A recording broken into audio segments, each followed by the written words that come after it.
This is Work Lab, the podcast from Microsoft, and I'm your host, Tanya Mosley. On Work Lab, we hear from leading thinkers on the future of work. Economists, technologists, researchers, they all share surprising data and explore the trends transforming the way we work. It's people who are motivated, people who are empowered with the right tools, and then people who move forward and work with others to create magic. That's what work is. It is not an office. It is not an org chart. It's not even a structure. That's Microsoft Corporate Vice President Jared Spataro. This week, we talk with him about the newly released Work Trend Index report from Microsoft. The report leverages data from 20,000 people in 11 countries, trillions of Microsoft 365 productivity signals, LinkedIn labor trends, and Glint's people science insights to reveal how leaders can create the kind of culture and employee experience that meet the needs of today's digitally connected distributed workforce. Jared walks us through the urgent trends that business leaders need to know and share actionable insights from his own experience as a leader, both at Microsoft and in his community. Now, here's my conversation with Jared.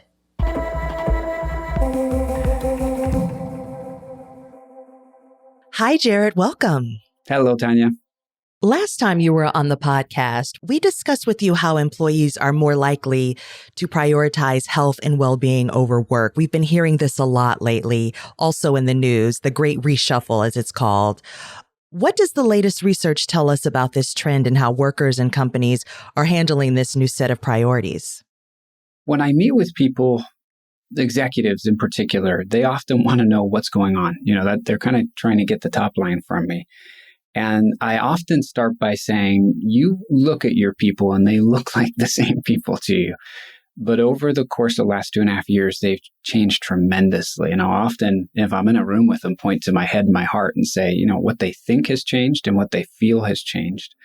And as a leader, you have to pause for a moment, recognize that that's the case, and recognize that you probably don't know how they've changed. You know that they have, but you don't know how they've changed. You've got to really re-engage with them to figure out, what's going on with them. And then that leads to a really good conversation about re-recruiting, re-energizing, re-onboarding your workforce. And those are probably some of the most productive discussions I have, because I think it gets us all into a mindset to understand this isn't a get back to work. This isn't like, let's go back to what we used to have. This is a moment when we kind of regroup and re-recruit. Regroup and re-recruit. This is really interesting because what it also requires is that managers and leaders take a second look. They're almost wooing their employees as well. The tightness of the labor market, it varies by country. The United States is one of the tightest labor markets, but the labor market does give employees more power, or has over the last few quarters. Employees have felt that. They've stretched their wings a little bit, to get a sense for what they can push for. It's been a very unique time, obviously, because if I just cite one specific that I've noticed all around the world, in spring of this year of 2022, lots of bosses wanted their people to come back and actually kind of push for it. As people came back, many of them got sick with the new strains of the virus that were going around. And so then, the managers have realized we've got to take a step back. So there has been this kind of back and forth between employees and employers. And in so many ways, as my good friend Nick Bloom from Stanford likes to say, it's kind of employees to employers nil at this point. We've tried to go back twice. And so that has for sure kind of affected employee psyche. And there is a bit of wooing right now. Now, it depends on the industry. I know certain industries, certain countries, that there's been a bigger push. They've been a little bit more successful. But if you were to take it as a whole across the world, I think that employers have had to lean in quite a bit. But what's interesting is I'm not sure they have the skills to lean in, nor am I sure that they actually really understand, again, how workers are thinking about work in the context of their overall lives right now. Well, let's talk about that a little bit more. Let's deepen this thought. That back and forth between employees, employers, you also are finding something else in the Work Trend Index, which highlights something called productivity paranoia. What is productivity paranoia? Well, just as the name sounds, it's one of my favorite findings because, again, it's one of these things that we are putting a quantification to that people feel. So it gives it a label, but more than that, it gives it some numbers, and then people get the sense.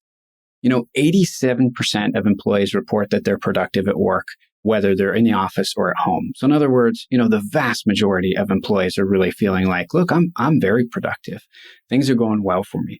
But only 12% of leaders say that they have full confidence that their team is productive. And in other words, leaders don't buy it. They're like, I can't see it. I don't know how to measure it. This is a brave new world, but I don't like it. It feels like I'm kind of groping around in a dark cave. That leads to what we have called productivity paranoia. And it's this sense, largely amongst management, that, wow, I don't think we're as productive as we used to be. We need to get people back so we can get back to the models that I know how to run and I know how to understand. But again, the tension here is that employees are like, I never want to go back. Like, now that I recognize that I can get my job done in a different way, going back seems to me to be a step backward for everybody. This also comes down to trust, doesn't it? How can managers build that trust while also reworking the ways that they have learned how to manage? It does indeed. But I think that many managers, I've grown up in the pre-pandemic world as a manager and as a leader. I think it's largely been trust but verify, right? I mean, it's like, we trust you, but let's just make sure things are going well. And going forward, you're exactly right. I think that what we're going to have to do collectively is to recognize that there are these new emerging patterns of work, and that you can be successful in these new patterns of work. And not only that, you don't lose visibility. You're just going to have to create new types of visibility. And I think that's the enigma to many managers, is they want to understand, well, how do I build this trust? What do I go and do? For the most part, we're getting out of activity being the pure measure of productivity, and instead really pushing companies, firms, managers, even employees to start to measure outcomes. What are the business outcomes? How do you measure those? How do you measure correlative things that allow you to get a sense for whether you're on your way or if there's deviation that you have to correct? It's a new way of thinking about being a manager. It's a new way of running a company. But as you work together on those things with management, not fully knowing the answer, but again, a back and forth, I think that builds trust. But here's the kicker for me. You have to have enough confidence as a leader to say, I don't fully know, but we're going to learn this together. Let's get going. There's also this other component. Employees also need guidance. The latest Work Trend Index shows that 81% of employees say that it's important that their managers help them prioritize their workload. But less than a third, 31% of employees say their managers actually give clear guidance during their one-on-ones. Yeah, I think that the way to think about it is that increased flexibility, I'm finding as I'm out interacting with customers all around the world in different industries, increased flexibility has real benefits. But in order for flexibility to work, you actually have to put some structure around it. And that in and of itself is a little bit of, a mind-blowing concept. Some of that structure gets down to providing clarity on priorities. And a lot of that structure is more than just priorities. It's showing how what you're working on today as an employee ladders up to a greater good, a specific greater good. That clarity is valuable because what you're actually doing is you're not only providing motivation for the employee, I can see how I'm contributing to the overall group, but at the same time that you're doing that, you're empowering that employee to make good decisions when they run into kind of ambiguous situations. They can think to themselves, what's the outcome I'm really trying to drive to? And what would get me there? But again, that is an interesting process because we're getting to a more autonomous, well-informed, learn-it-all type of approach to work. And that's not the pattern that we've been using for decades now. Mostly we have been doing variations of command and control. And this is a new thing for everyone, no matter what industry you sit in. Command and control. Can you tell us a little about your return to the workplace and how often you're going back and what lessons you've learned so far? Well, I speak so fluently as if I know what I'm talking about, but I'll tell you a little bit about it. I'm learning just like everybody else. I'm finding that I'm actually in the office more than I thought I would be. So it's not uncommon to have me in 4 days a week. I thought I'd be in more like 2. It's rare that I'm actually in the office all 5 days a week, but that does happen. But what I'm finding is that I used to think of going to the office as a binary. I'd go in, maybe leave at 7, come home at 5 or 6, kind of the standard workday. But I rarely do that now either. My go-in times are a bit different. Sometimes they're kind of mid-morning. Sometimes I don't come in until about noon, Depending on when I come in, I'm leaving at different times. Those decisions are largely based on what I'm observing with commute. And in fact, we have found all around the world through our qualitative interviews, when we ask people, as you think about the friction to get into the office, what keeps you from coming in? Commute rises to the top. And I felt that personally. And so the patterns that I see developing is, minimize my commute, get in there when it's going to be valuable for me to have face time for different types of activities, and then use the office much more intentionally as if it's a tool rather than just kind of like an expectation. Each week is a little bit of a new set where we get to try again. One insight from the Work Trend Index is that younger employees especially are looking to connect with senior leadership and direct managers in person in this way. How can leaders best support millennials and Gen Zers in that need for in-person connection as the way we're connecting is changing and the fluency and the ways, for instance, that you're going to the office? Well, if we back up for a moment, even before I answer the millennial question, the number one thing that people say will bring them into the office is their colleagues. And I thought that was really interesting. We've all tried different things. We've tried food. We've tried this, and people certainly come in for food, but colleagues are what bring them in. And then in particular, demographically, as we've done different cuts of the data, we have found that folks who are just starting in their career are particularly motivated. And in the qualitative work, where we go interview them, they will say to us, I'm learning the craft. Like, I desperately want to make sure that I get exposure to people who are good at this job. So what we're having to do in many ways is, again, put some structure around the flexibility, but then start to talk through those objectives with an organization. So the most effective organizations I've seen out there have actually recognized, millennials, Gen Zs, they have a need to learn how to do the work. And we have a need to ensure that they learn that, because it's crucial to all of our success, not just the future, but like they're an important part of the team right now. We're going to make an objective that says, it might not be convenient for all those folks, who are more senior in their career to come in, but they're going to do it to participate in the team. And we're going to put some structure around what that looks like. So as an example, on some teams, and my team in particular, there are Team Tuesdays or Team Thursdays where we're encouraging people to come in even when they normally wouldn't. And one of the reasons that you cite is, hey, this is good for the team. And in particular, we're going to make sure that we have a critical mass of people that are there so that we're getting the learning. And I think that's one of the main points that I'll emphasize. As I go back to the data, 73% of employees, even 78% of business decision makers say that they need a better reason to go into the office than just company expectations.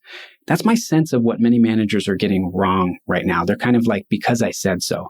That doesn't work very well with teenagers. It doesn't work very well with adults either.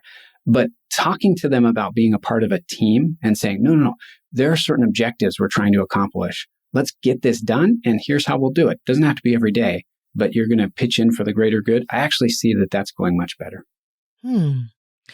Let's talk a little bit about feedback for a moment. Over half of companies rarely, if ever, seek feedback on their employees' experiences at work. What can leaders do to ensure that they're getting the feedback and insights that they need? Well, I think this is a matter of mindset and tooling, is what I would say. Mindset is the most important.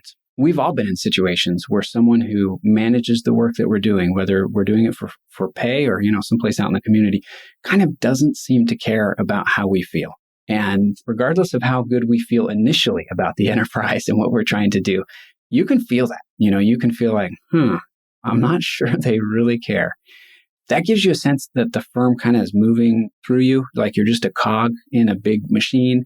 It gives you a sense that the organization might not be really as attuned to the mission as they say they are, because if they were, why wouldn't they learn and want to get better? So it actually causes a lot of people to have all sorts of thoughts. So the first thing that we're finding, again, as we look at this very unique moment, is you got to have a new mindset. Here at Microsoft, we tend to think of it as being a learn-it-all mindset as opposed to what we call a know-it-all mindset, but it doesn't matter what you call it. That idea of a growth mindset of saying, I don't know it all, but I sure want to learn what's going on. I want to adjust my mental models. I want to always listen carefully to the people around me. I think that's the first and biggest thing you can do.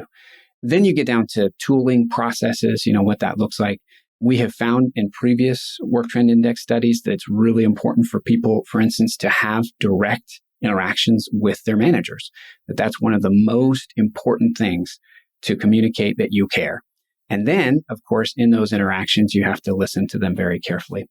On top of that, we have ways to do some really interesting things with technology. You can go out on a periodic basis and do pulse surveys, as an example, and just simply ask people 30, 60, or 90-second sets of questions about feedback that they might have.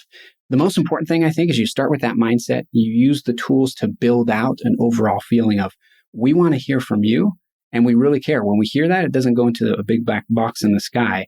We're going to take some action. We're going to try some things, and we probably will succeed in some and fail in others, and we're going to move forward together as a group. That's just a magic formula, I think. I mean, that's what the best teams, regardless of what they're engaged in, do. This is really interesting, Jared, because you use the phrase showing that we really care, because the research also shows that the authenticity of a manager has a huge impact. And this was really interesting to me because how do you measure what authentic leadership looks like? And if you feel that your manager is being authentic in their actions when they are calling and doing these different things that we're talking about? You know, it's so interesting for me. I've reflected a lot on the rise of the word authentic and authenticity. It's all over the place. You know, it's in kind of popular news. It is in memes. And I think that the heart of it is, first, no one likes to be deceived. And when you feel like you're being deceived in some way, you know, like you're hiding something from me, you're not giving me the full story, you immediately pull back from whatever situation you're in.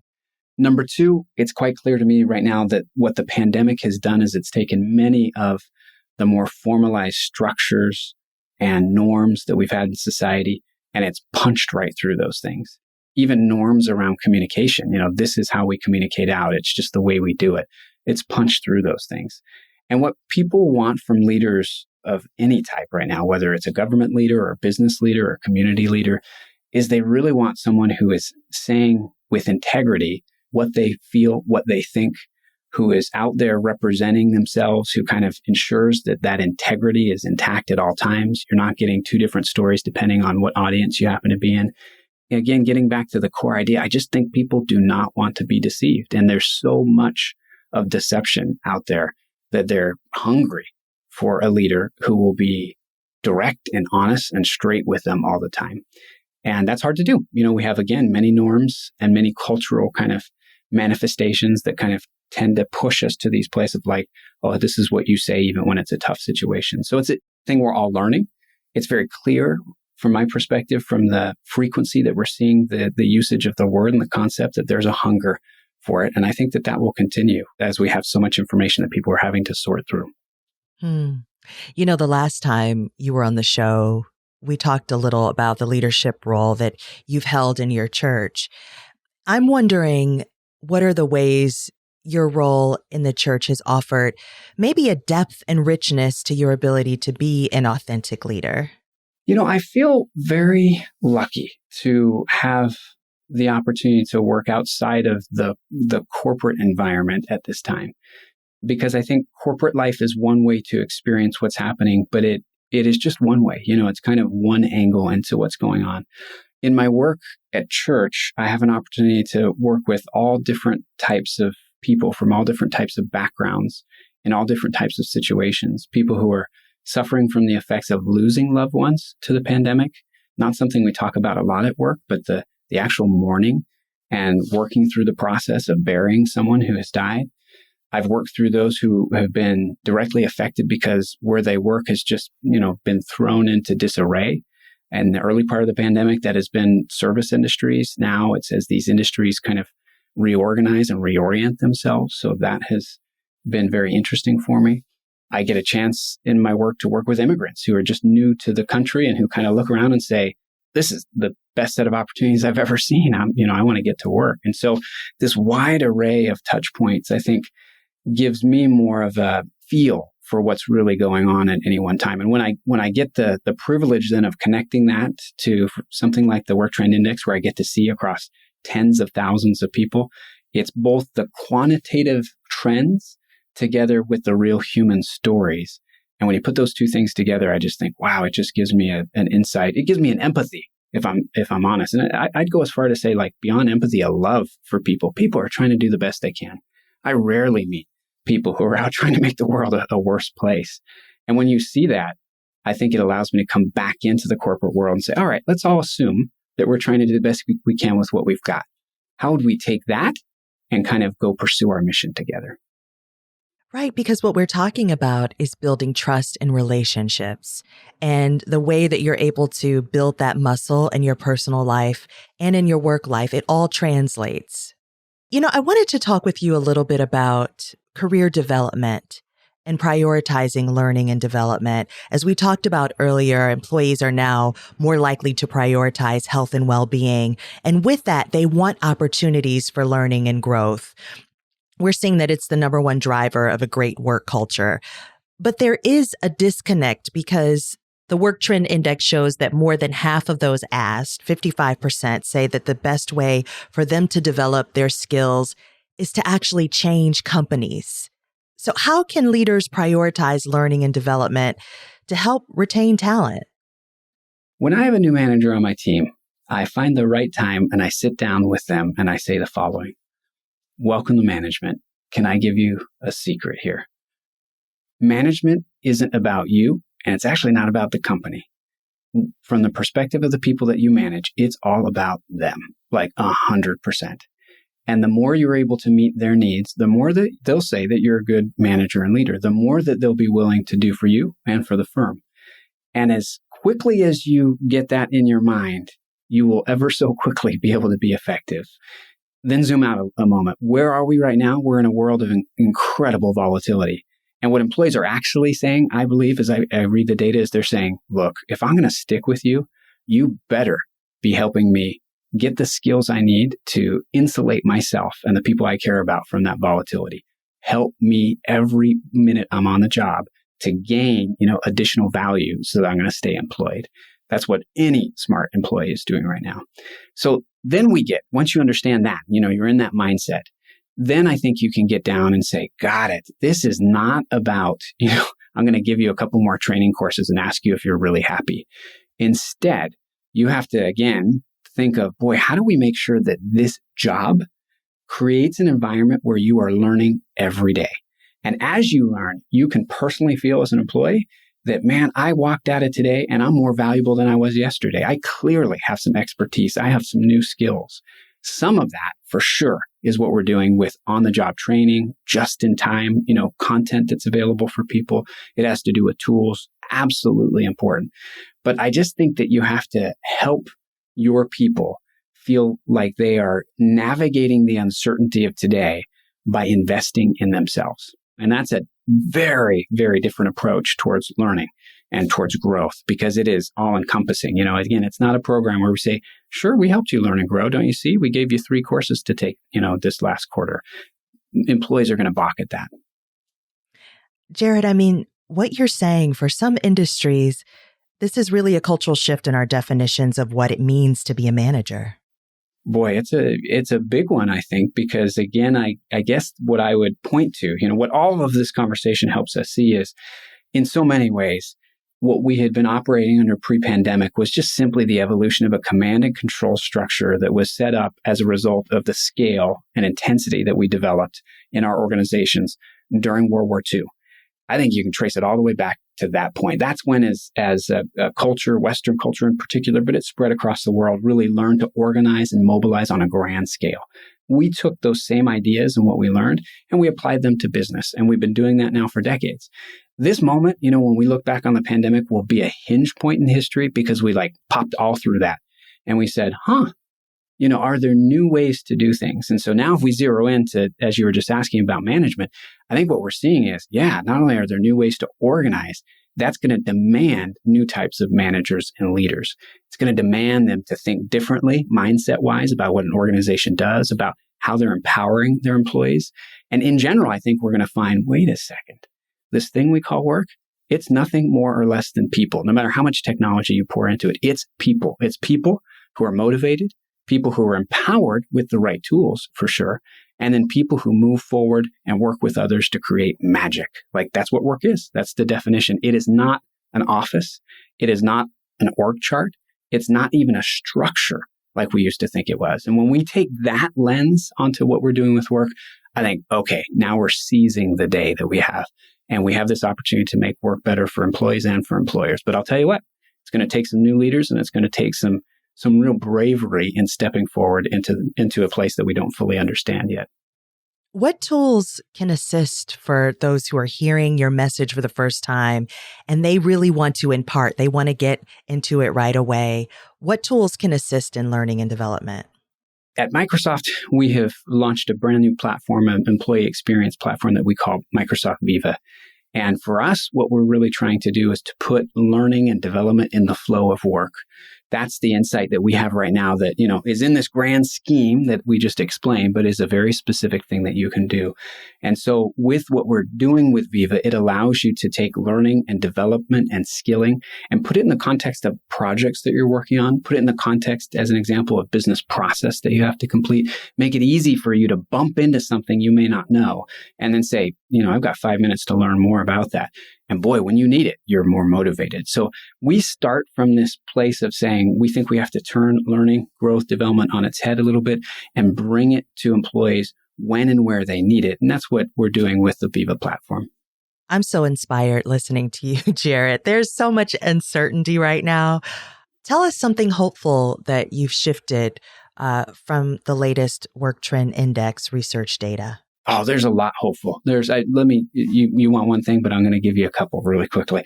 One thing that I have really recognized is that during this very volatile, difficult time, people have made really important, and I think what would be humanistic decisions. They've realized, wait a second, what's most important to me is my family and friends and the people that I love in my community. Very clear from the Work Trends Index that has been a shift in their hearts over the course of the last 2.5 years. So that's very hopeful. Number two, they've started to align big investments in their lives around those things. We've seen people move geographically. Well, where are they moving? They oftentimes, what the media is not reporting is closer to family, to a place that they feel like is going to be better for their family in some cases. So there's a lot going on as people kind of align their lives with their priorities. And then as we branch out from there, I'm very hopeful because what I see is as we experience the emergence of these new leaders and managers, I am quite positive that we have the opportunity to create a better tomorrow for employees and for employers. I mean, the best things I heard in some of my interviews sounded like this. You know what? Over the course of the past 2.5 years, it's been difficult, but I get to eat breakfast with my kids now. I never knew what I was missing. That time that I have is so valuable. And that human touch to life with the ability to take advantage of the flexibility that we've all learned about, man, that is priceless. And I'm convinced that it will come at no cost to productivity. I actually think if we work together, we can weave these new patterns into the way that we organize ourselves, and we can get the best of both worlds. I love this best of both worlds. It is actually that work-life balance that we've talked so much about. This moment, what I'm hearing from you, is giving us that opportunity. It is indeed. I think we have to seize it. I think it will, in some cases, again, require new leaders, but some people will transform themselves quite well. And that's what I'm listening for as I interact with customers, as I go around the world. I'm listening for, watching for those people that recognize we're not going back to 2019, nor do we want to. Why go back to something that we didn't think was all that good to start with? Instead, let's reimagine, let's re-recruit, let's re-energize, let's get ourselves on board to really do something that when we look back in a couple of decades, we can say, man, that's when it all changed. When you have those moments in front of you, a real leader, I think, stands up, recognizes the moment for what it is, and then seizes the day. And I'm looking for those leaders out there. Oh, Jarrett, thank you so much for this conversation. My pleasure. Thank you so much. Thanks again to Jarrett Spataro, Corporate Vice President at Microsoft. And that's it for this episode of the Work Lab podcast from Microsoft. Please subscribe and check back for the next episode of Work Lab, where my co-host, Elise Hu, will be speaking with Neela Richardson, Chief Economist at ADP, about how the economy is affecting the labor market and the importance of skilling a new workforce. And please rate us, review, and follow us wherever you listen. It really helps us out. If you've got a question, we'd love to hear from you. You can drop us an email at worklab@microsoft.com. And check out the Work Lab digital publication too, where you can find the latest Work Trend Index report, as well as a transcript of this episode. You can find all of that at Microsoft.com/WorkLab. WorkLab is produced by Microsoft and Godfrey Dadditch Partners and Reasonable Volume. I'm your host, Tanya Mosley. Our correspondents are Mary Melton and Desmond Dickerson. Sharon Calander and Matthew Duncan produced this podcast. Jessica Volker is the WorkLab editor. Thank you for listening.